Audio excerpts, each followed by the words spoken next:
জিরমীয় পুস্তকের 34 অধ্যায়ের 17 পদে নিম্নলিখিত এই কথাগুলো বলে। এই জন্য সদাপ্রভু এই কথা কহেন, তোমরা আপন আপন ভ্রাতার ও প্রতিবাসী মুক্তি ঘোষণা করতে আমার বাক্য অবধান করো নাই। এটি ছিল ইসরায়েলের লক্ষ্য।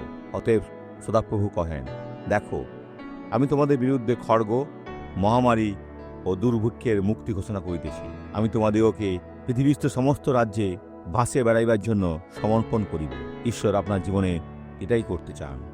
তিনি চান না আপনি কষ্ট পান, তিনি আপনাকে শাস্তি দিতে চান না।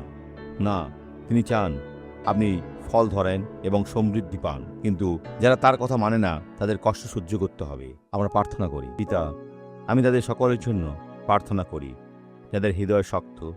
ঈশ্বর, এই পাথরের হৃদয় গলিয়ে তা থেকে মাংসের হৃদয় তৈরি করুন। তাদের তোমার ক্ষমা দাও। আপনি আশীর্বাদ লাভ করুন। যিশুর নামে আমেন।